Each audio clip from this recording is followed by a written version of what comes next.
All right, everybody, welcome to the first edition of Broccoli News Network live online. Super excited to be joined by the one, the only AI master, founder of NEWZY, father to 9, has me beat by 3. Let's grow. Justin Hart. Justin, how we doing today, buddy? Kyle, it's so good to be with you there. I knew you had kids. I didn't know how many. But yeah, that's fantastic. In fact, just last night, my 3-year-old was asking about is broccoli healthy for you, right? And I said, my dark greens, dark greens, dark greens. There you go, and let's do it. My wife is a fantastic cook, so I'm thrilled to be here on the Broccoli News Network. I'm also a little scared to ask what you're drinking there. What was that? What was that conjure up there? This is Organico Classico Organic. That's a Classico Organic glass jar, and inside of it is an electrolyte energy gut health powder that I put in from some folks that I met at Nucleogenics, I believe was their name. This episode is brought to you by Nucleogenics and Broccoli. Met them at Turning Point USA. Fantastic stuff. They make a no mold coffee too, which is really interesting. They also do genetic testing. I still have to swab and send in my DNA. I've been a little bit reticent to do that because of some of the stuff, and my wife as well. But yeah, I'm going to do it, and because it's always fun. Just do it. I love the genetic testing. I'm really big into a lot of the biohacking. I have been for years, and I knew a lot of folks when I was living up in LA who were doing these nootropics, and I'm off and on of all these different things. In fact, I've tried a bunch of stuff, and sometimes I'm always hacking different things. I'm not the healthiest guy because I've got 9 kids, and I've got so little time to do anything for my bod there, but I try to get better all the time. Yeah, there's some fun stuff that you can get into right now. But yeah, the movement right now with the Make America Healthy Again is going to be very interesting over the next few months and years as you get a new regime into some of these acronyms that have dominated our life for these last 4 years. And just as an introduction to your crew here, I'm down here in San Diego. I'm a consultant in politics. I do mostly fundraising for nonprofit groups. That's my day job. But for some reason, I got pulled in over the last 4 years to be the de facto member. MIT dubbed me the leader of the anti-mask brigade, and it was a fun ride. I got to know a lot of people. I put together a data team, and the data team was the crew that helped Scott Atlas when he was at the White House for about 4 or 5 months there at the end of 2020, trying to right the ship. Pro bono work. We just basically worked our butts off day in and day out to try to give him all the data he needed to counter Dr. Fauci, to counter Dr. Birx. I ended up writing a book for Regnery Press called Gone Viral, How COVID Drove the World Insane. I've got my blog posts and everything else I do on Substack. But at the same time, I'm a technologist by trade, and I've really been into the AI scene. And I love to make fun of politicians. So recently launched this new website called NEWZY.com with my good friend Jeremy, and we're having a blast. We're doing a lot of parody websites, a lot of parody videos with the idea of using AI as a vehicle to make fun of people and also to get stuff done. So there's a lot of stuff we have going on there. Oh, there you go, right there. There's newsy.com. So here's NEWZY, and wow, this is so. You have a statue of Trump talking about Greenland. That looks like Yeah. It's a fun video. Basically, we envisioned what would Greenland look like in 2030 after Trump has left office, and we figured that basically there would be a Trump hotel there, Trump City being built that would be gilded gold. Of course, at the entrance of the bay would be a 300-foot statue of Trump. Then he'd be selling the glacier ice water. But we are mostly a right leaning group. We just poke fun where we find. I think that's kind of fun. And then you can see up to the upper left, we envisioned the new power couple in DC. AOC is full of BS, and we've thought of AOC and Bernie Sanders hand in hand getting together. Our biggest hit, however, was right at the end of the year.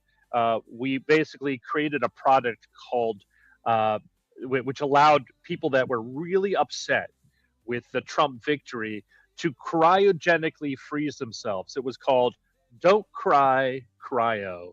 And you use that basically to freeze yourself until Trump was out of office.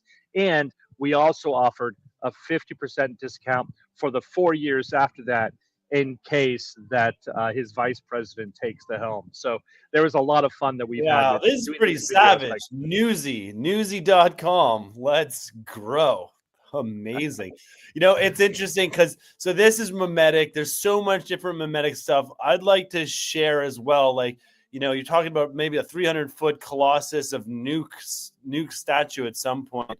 Check this one out. So our friends over at Patriot have built a 17-foot bronze statue of Donald Trump in the iconic fight, fight, fight pose, all entirely funded and produced by the crypto community itself. This will be unveiled, next weekend. Look at that. At the inauguration. This is like, there you go. This is like, we're not sharing any photos of it fully polished, but it's got the best polish ever on it. Like ever. No one has ever had a better polish. It has the best polish, and it is just going to look like the best statue ever. Oh, I can see President Trump interrupting his inaugural speech and say, "Cameras, I want you to pan around to that statue over there." It'll be quite the scene. Now, good luck there. I've been to several inaugurations. I've been in politics most of my life, and those are cold days. And it looks like it's going to be a very cold and snowy day there. So be sure you warm up, and I'm sure you'll have a good place there. Hopefully the weather is nice. If it is, it'll be snowy, cold, but a delightful scene to see the transfer of power. Yeah, I'm looking forward to it. I'm going to be leaving on Wednesday, driving Cybertruck, the Maha Cybertruck, up to DC. Be hooking up with the statue, which is coming in from the west. And but all the logistics, everything's kind of coming together. We're having a Patriot Awards ceremony on Saturday as well, giving out smaller, but they're like that big statues, full bronze. They weigh 25 pounds each. Wow, that's something. There you go. I mean, it's all just really mimetic stuff, and I think we're at this time now where, we're seeing Doge and like the roots of Doge and Dogecoin specifically. Like, I've been in crypto since 2013. So, I remember when Dogecoin came out, and it came out when things in Bitcoin just got too damn serial, and they needed a way to, like, they wanted to just return to, like, some of the gifting, some of the silliness of it. And so Dogecoin came out, and honestly, like, I love Doge. And then, eventually Elon was like, wouldn't it be ironic if it became a world reserve currency? And guess what, folks? It is. And it works. Dogecoin is awesome. And if you want the price of Dogecoin to go up, it's really simple. All you got to do is give away some Dogecoin and just watch. The price is going to go up. It's a crazy scene. And in 2012, 2013, I was working down in Santa Monica, and I was part of I was part of the Mitt Romney campaign. And when you lose the big dance, I gave up for about a decade on politics, or about 5 to 6 years, and I went into private aviation. And so I had a lot of crypto people going up and down the coast from LA to San Francisco. I was working right there on the 3rd Street Promenade, and right at the end there was a brick facade and this basically startup environment.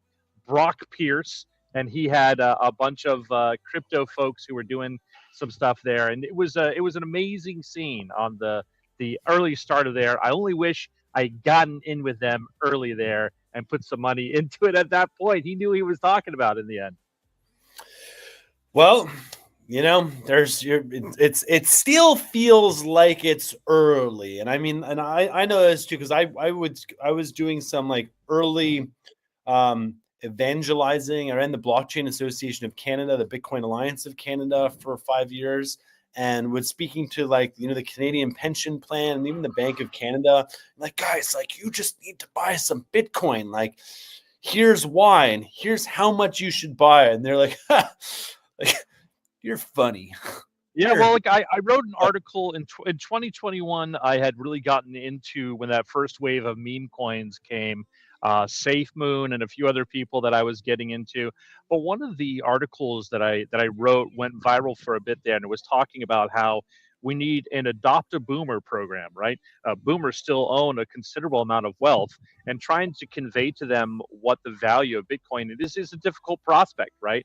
And so you really need we need that sort of hand-holding moments. Hey, uncle, aunt, grandma, mom, and dad, come over here. I want to show you what crypto is about. Let's invest some of your money in that. And I think that would be a huge boon for the entire industry altogether. But well, look, there's some great changes coming. We have a very pro crypto president, pro AI president, and all of that is going to be kind of exciting.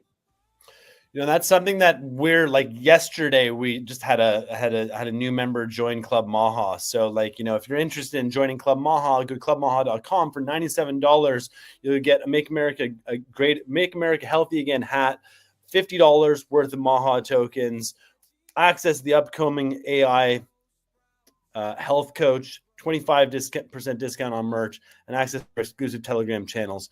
So we're creating this as a channel. And, one of the members who joined texted them after they joined to welcome them to the party. And they're like, I've never done this. And so just download Phantom Wallet and send me your ETH address.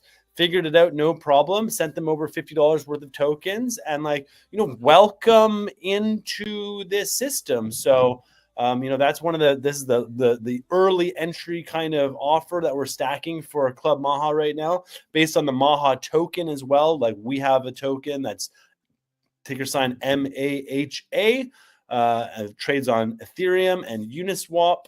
And just like Patriot token helped fund that giant statue, we are using Maha. Well, we use this Maha token to help fund and fuel a very, very aggressive end to the campaign. It is a crazy scene out there. And early in 2020, it was funny. As we're talking, I hadn't pulled up my Trust wallet in a while, because I was part of some of those early meme coins that kind of went really big and then crashed. I just kind of held on, right? But I have one that's going really strong. There's this one called Spore on the BNB network that all of a sudden I just opened up my wallet. I'm like, oh, I guess I'm doing well again. We'll see how this goes. But what a crazy scene right now to be part of this entire endeavor. So we'll see how it goes. And with with the AI side of things too, like, I was mentioning before we were talking AI 16Z and this guy Shaw, and how, they're building out this agentic AI swarm agents, like, which a lot of people like who are in the know understand this tech is going to like fundamentally change the nature of work and the future of work for civilization. It will. And it, so I'll give you an example. I have an AI blog too that I do, a Substack. And as I mentioned, I got 9 kids. So my time is very limited. And so people ask me, how do you keep this Substack going? I've got a podcast, which does a daily download of the massive Federal Register. The Federal Register is basically a daily document that the federal government puts out. It's somewhere between 300 and 700 pages every weekday. It comes out, and it tells you all the ridiculous stuff your government is into, right? And all the stuff they're every single administration. It's the diary of the federal government. You wouldn't believe what's in this thing.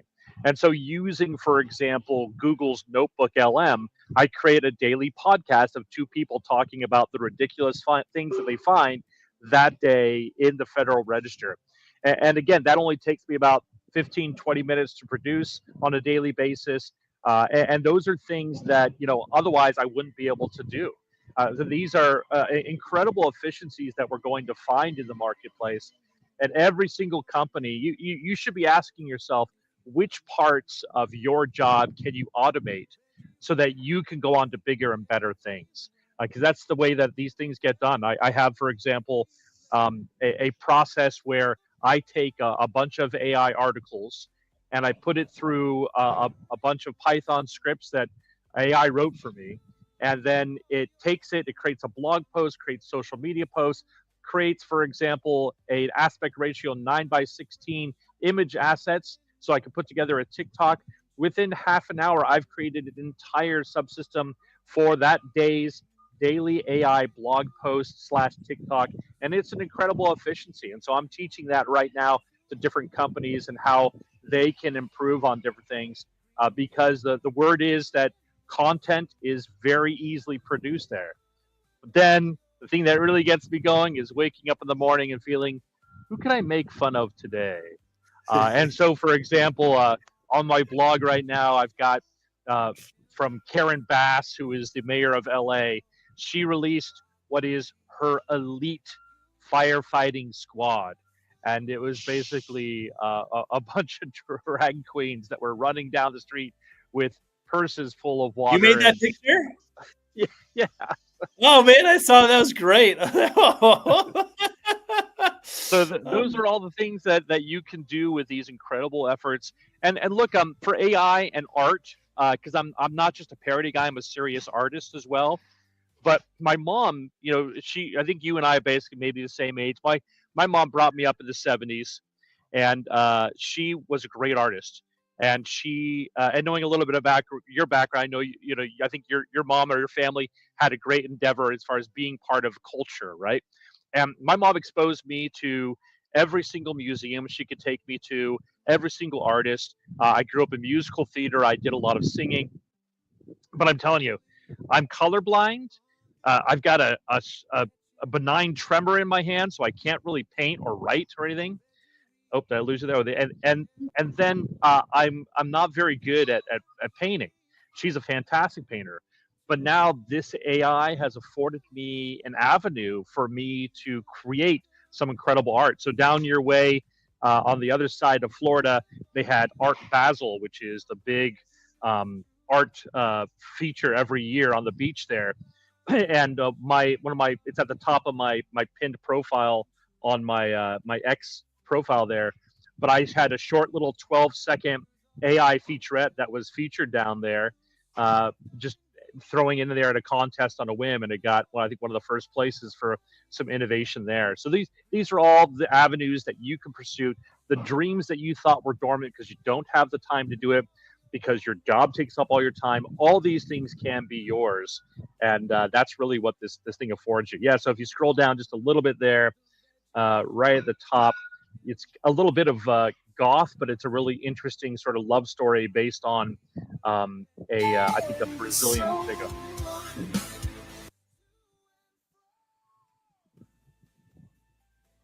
Beautiful. Yeah, it's based on a Turkish theme of evil and good and flowers and vines.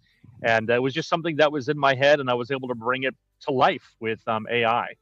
So those are kind of the things that I'm into now. You get a What large are your favorite span. AI tools these days?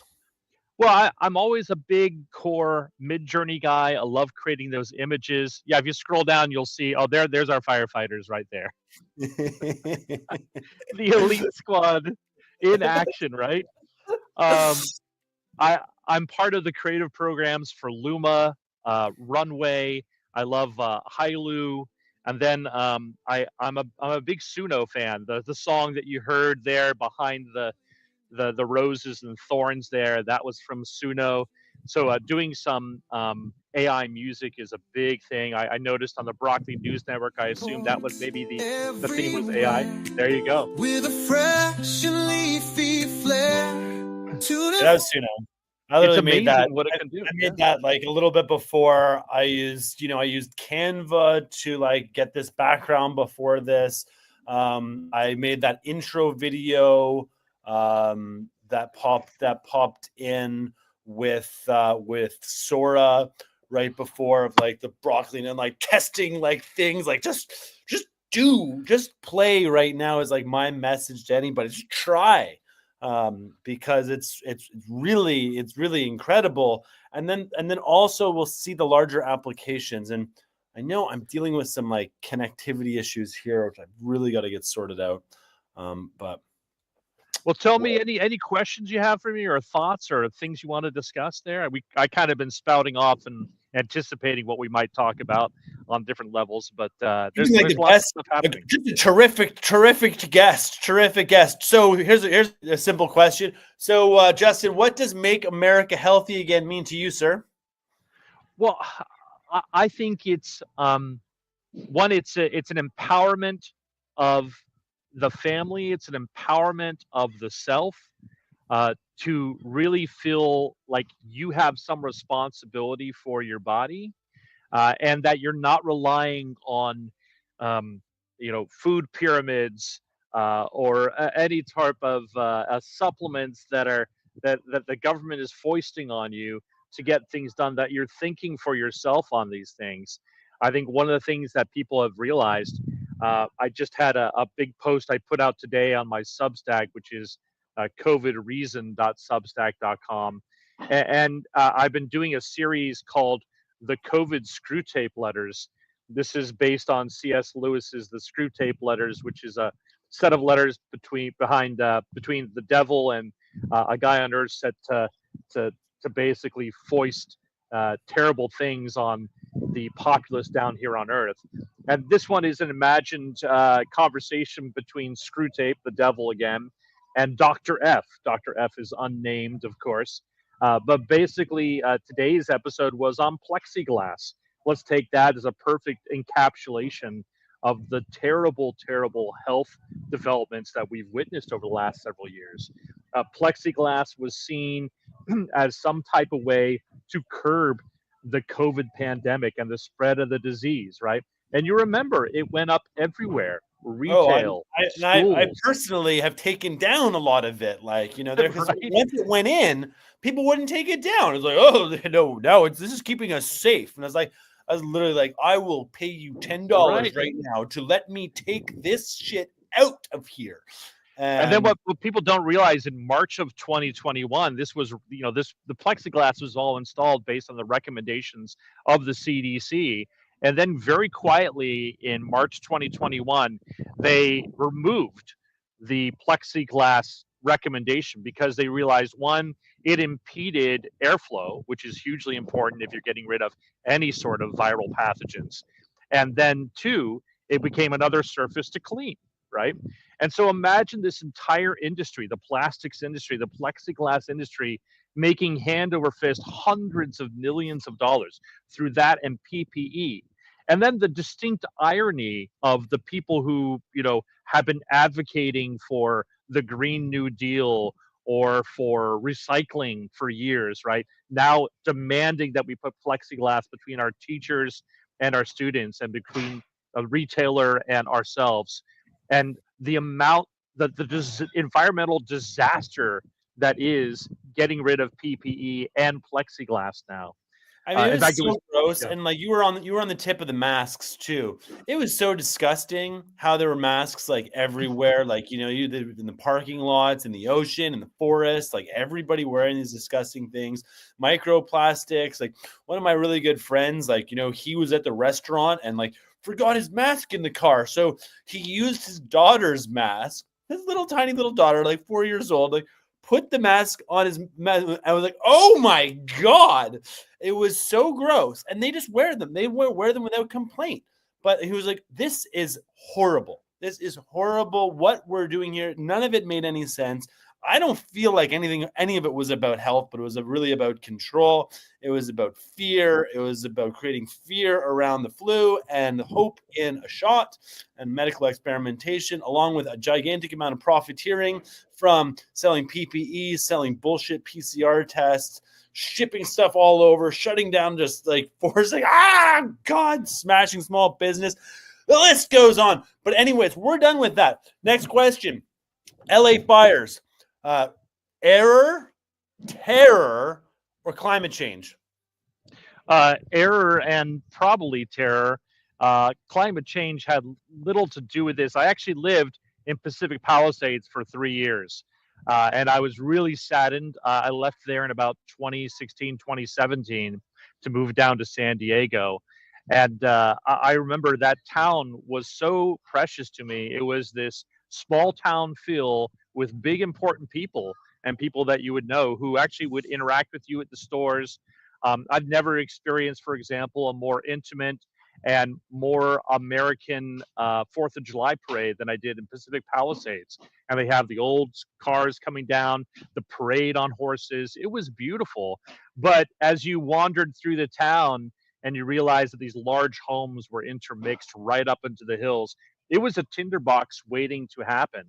And it was unfortunate that so much of this could have been solved and rectified had they taken, precautions and gotten rid of, put some fire lines in, and actually had the situational thing ready to go after these pieces, right? And I mean, And, those and it's a the disaster. winds were so terrifying, like so strong. It was a hurricane, basically, a So dry that's hurricane, exactly, a fire yeah, but hurricane.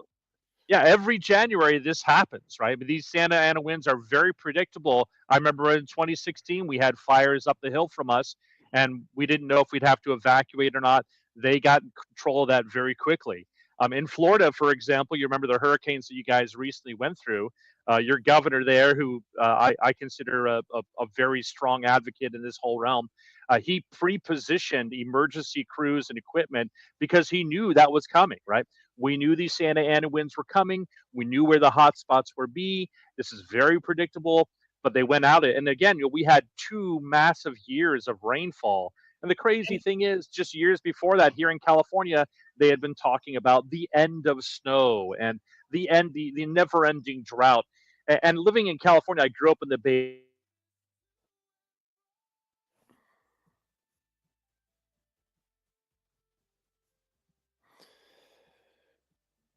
Justin, we've lost you. Don't talk about this, I There, it's come guess. back. There goes, Okay. come back there. Yeah. So yeah, those are. I think there is there a lot of the man-made impact. You can see even now. I'm told that fire trucks, which were sent from Oregon down to be part of the front lines, had to first go through a lengthy DOT inspection for the Department of Transportation to make sure that they were up to par. Right? It And doesn't make sense. It seems like, again, like Lahaina, like there's a lot of kind of parallels. It doesn't make sense. I don't know if they're going to let anybody back, or are they just going to build a wall around Pacific Palisades now? Oh yeah, they won't do And it. will They that won't do it. be, You're right. and will that become the Olympic Village for 2028? Oh, It could. that's yeah. I don't know. They can't build things that fast. It will never happen that way, and that's unfortunate. 2028. I think it's 3 years to build. oh, are you kidding? It took us 10 years to rebuild the towers at 9/11, right? And here in California, you talk to major builders. Like I remember the CEO of Carl's Jr. said he can open up a restaurant in Siberia faster than he can open up a restaurant here in California. The red Yeah. tape is astounding. And then on top of that, the problem is that the government interventions will never allow for any type of building there because they can't get insurance to cover it. Here in California, for example, the insurance companies have to go through a particular panel to get any sort of premium adjustments, approvals, or benefits adjustments, and everything else there. And that's why the insurance companies left. And just like, for example, the Obamacare. In Obamacare, for example, it mandated that insurance companies had They're to not going to use be able to 80%. build. They're not going to be able to build back there for a long time. Yeah, no, the permits will not allow it. It's going to be a disaster, and it's a really shame because it's a beautiful town that has so much history, and fires have swept through there before, but nothing on this magnitude. It reminds me of the fires in the Oakland Hills in the early '90s when I lived back through there, and I think 3,000 homes were burned and destroyed then.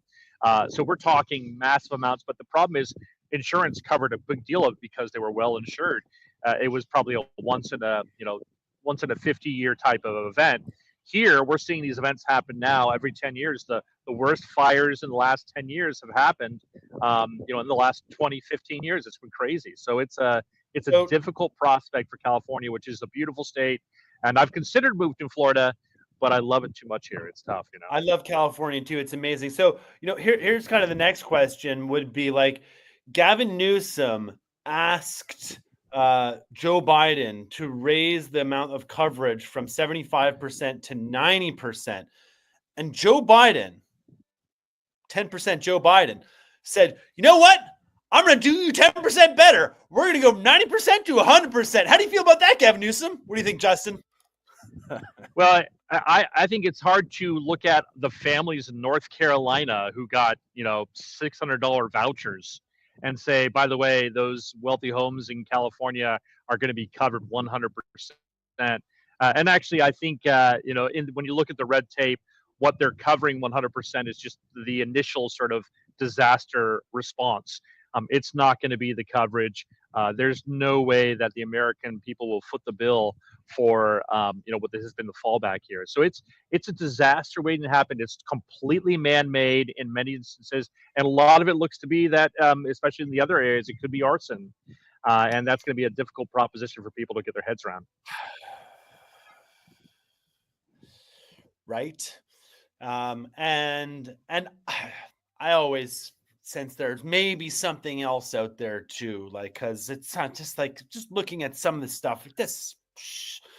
Oh, look at that blue car there. It's just perfectly fine and untouched right next to like a completely melted, destroyed thing. What is going on? I'm not going to go there. I'm not going to go there. But this is the I'm thing still eating my blue broccoli. Primary evidence. It's like when your eyes do not deceive you and there's questions, like we have to ask the questions. I'm not going to go there, but I'm just saying, let's ask some fucking questions here, because it's going to be easy to make Gavin Newsom like the villain on this and make, Bass the enemy here. And it's like, it's literally, they've been teed up just to get smoked, like just to get totally smoked. And rightly so. I mean, why you don't have water? Why do you not have water? They literally pre-positioned firefighting resources in the area, but there's no water. Yeah. What? It says it's crazy. It's ineptitude upon ineptitude there. You call the cops in LA, they won't respond. You have to defend yourself. You call the police, the fire department in LA, they can't respond, won't respond. So you have to defend yourself there. I mean, what do you pay your taxes for? That's the deal. So. Yeah. And then, prayers out to everybody as well. I just want to let everybody know that many, many years ago, I stashed 1,000 Bitcoin on in an envelope underneath my friend's place in Pacific Palisades. I'm hoping the government will fit the bill for that. So, I just forgot about it. They got burned up. Well, huge loss. All right, we're sharing that loss now. No, but there's honestly, a lot of seed phrases got destroyed. A lot of people's vaults got melted by those fires. I didn't even think about that. That's absolutely true. I knew the founders, for example, of Oculus. A lot of them live down there. A lot of the founders of a lot of great VR films, which I knew were there, and of course all the movie stars. But a lot of venture capital. And what's crazy about, some of these houses were outlandish, but a lot of these houses were very, very, tame, very nice houses for sure. The area, of course, the location was prime, but these weren't outlandish things. They were just the primest property you could ever expect, especially when they had their own charter high school. So you're not involved in the LA school district. You had your own theater company there. You had Gelson's, you had Ralph's, you have all this really cute retail. In fact, there's this one guy who's had this barbershop there since the 1960s. I'm hoping that his place is still intact. It's difficult to know, but a lot of these places were mom and pop shops that were given the chance to have access to this incredible walkable community, and now that's gone. It was Americana. It was the closest thing to the most beautiful, like Truman Show neighborhood, but with overhead power lines and brush everywhere. That was close to the most detrimental place in the world, LA. So it's unfortunate that's gone now. That's gone. Yeah, and I feel like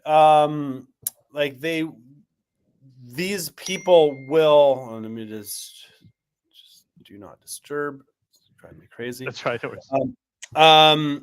I feel like this community is going to be asking for questions, and there's a lot of power within it, and so I think there might be some unseen action. And I can also see when the government starts failing you, this is a time when communities need to become resilient together. So I could Yeah. imagine a lot of other communities all across California in similar hazard zones, like starting to take fire management, fire control, and fire prevention into their own hands. By setting up their own reservoirs, creating their own resilient systems, even community systems. Like honestly, a mesh network with pumps, with you could. And this is one of the other things people are like, well, we're getting a smart city, so that's why they needed to do this too, because we're going to be putting in a smart city. And it's like, well, I mean, we can do that as a community, together. But the challenge is when But it's the super government challenging, especially in California. Yeah, I mean, here's because Governor Newsom, who spent $15 billion on high speed rail, and they have a bridge to nowhere and a mile of track laid after 10 years. Right? The government institutions, the NGOs that fight you tooth and nail. You mentioned, for example, a lot of people brought up the Delta smelt, this small little fish that had caused so much problem for the last 2 or 3 decades. And I remember growing up in the Bay Area, we used to take a day on a Saturday and go to the Delta, which is a series of wide sort of river flows and access to waterways that fed the entire Central Valley. And then those were closed down to us for water skiing or anything else there. It was closed down to anyone because of some strange little fish they thought was endangered there. And so the type of things that go with it, and there's stories replete left and right. I remember a story that came out from in California in the high Sierras. A couple firefighters were really in trouble, and a helicopter needed to grab some water to get a dump over to them so they didn't die. And they went in to request access to a special lake, which had a special environmental designation because they needed approval to go dunk in that since that was the closest one. They were denied that. Those firefighters died, right? The same sort of thing that we're going to see in the stories that come out from this environmental absolute anarchy and dictatorship, which led to actual deaths. I think that's what we're going to find. Yeah, and I think a lot of people are waking up to the environmentalism kind of aspects are done with kind of bad intentions a lot of the time. There seems to be a lot of corruption and cookery taking place in the background as well. What do you think I like to focus on solutions, and what do you think some of the solutions are? Personally, I think Nicole Shanahan, represents an interesting path forward to making California great again, and and really draining the, I don't even know. I wouldn't call it a swamp over there. But what are we draining in California? You need that rigorous set of study there. I think she's great. I think obviously my good friend Jay Bhattacharya taking over the NIH will terrific. RFK taking over the HHS. Just consider, for example, for the NIH, this is something I led a delegation of about 40 people. We met with multiple congressional leadership offices, and Jay was there with us side by side. He took time out of his schedule to meet with these congressional leaders. And one of the things we talked about how during the Collins Fauci days, billions of dollars of grants were meted out to various groups for studies, which become the underlying justification for any type of spending in the future, right? But the problem is that the people who were making the decisions on the funding, Collins, Fauci, and many others, were also making the recommendations on the other side. So if they're recommending, for example, we're going to need global PPE and mask mandates across the board, or school closures, or plexiglass, right? And there's a study over here that says, hey, we want to look and see how efficient are these masks at stopping a viral respiratory pathogen. And the chances of them getting funding is zero, right? So you need to separate, for example, the powers that make the policy recommendations from the people that need out the dollars. That's a very simple solution that will happen, I think, within weeks of Jay taking office there, where you can look at policies and you say every single policy needs to have a cost benefit analysis. And I remember, in the first days of when Dr. Atlas took over or was, the lead consultant there in the White House in the fall of 2020, after President Trump realized, I think something's gone awry. And he would fight tooth and nail with Fauci, with Birx, and he'd bring in these studies. And he said, one of the things that we first noticed in March of 2020 when I started making noise was that oncologists were the first to raise the alarms, right? And they said either COVID has cured cancer or something altogether new has happened, because they were seeing half as many patients as they usually did, because people weren't going in to get seen and saying, "Do I have cancer?" The absolute disaster that foisted on us, even that we're experiencing now, was astounding. I'm sure every single person listening here can think about someone that they know died of cancer in the last 4 years that wasn't expected, probably young, and even beyond, the vaccine issues. I'm just talking about they didn't go in because everyone was scared to go to the doctor, missing that many there. Or just consider, for example, as I write in my book, how many bruises on mom's face did the administrators and teachers miss because she was masked up when she dropped the kids off, right? Uh, the one thing that we understood is that we missed about 200, just in the spring of 2020, we probably missed about 200,000 domestic abuse cases or potential cases, because it's wide-eyed teachers and administrators who typically catch those things. The kids are masks, the moms are masked, and kids aren't at school. Just imagine that impact. So every single policy that Jay is going to implement or have implemented there, that RFK will put in there, that our good friend over at who will be part of the FDA, everything has to come with a cost-benefit analysis before you foist that on the government, because these are unelected officials. And here in California, it was a hot potato. We'd go to our county here and we say, "Why are you having the kids do X?" And they said, "Well, it's the state government that's mandating us to." So we go to Governor Newsom's office. "Why did you have them do X?" And he would say, "Well, we're just, it's your county. It's up to your county." So you go back to the county and you say, "They say it's up to you." And the county goes, "It's what the CDC recommends," right? So those are highly impactful things. The new MAHA movement has to take into account removing the government from that foisting policy on us is going to be a huge benefit, and it, I think, will help encourage people to take health into their own hands and think, what am I really doing here? Yeah, I mean, it feels like there needs to be like a real clearing of a lot of these heavily bureaucratic, insanely inefficient, super centralized, which equals super secretive and ultimately super corrupt systems. And, I feel like, probably 10 people in AI could run California better than Gavin Newsom and his entire team of advisors and experts. We're getting there. We're getting there. Maybe that's too simple, but it feels like, that's where it's going. Well, Justin, I think we should wrap. I want to say I appreciate you, brother. Any final words of advice? No, I love the bridging that you're doing here, the incredible work that you're bringing to bear. Let's just keep in touch. Let's keep touching base on this stuff. I think there's some great opportunities we have in the near future. Indeed. All right, Justin. Well, thank you so much. Everybody go follow Justin on X at Justin_Hart to stay in line with what he's up to. All right, brother. Be well. Thanks, Kyle. Cheers. Well, folks, how was that for the first inaugural Maha Broccoli News Network Live? Loving it. I don't know when the next one will be. As soon as breaking news happens, we'll be there to cover it, to make it grow.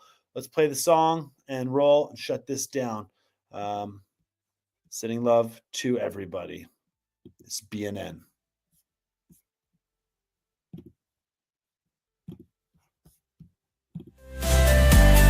Tune in for the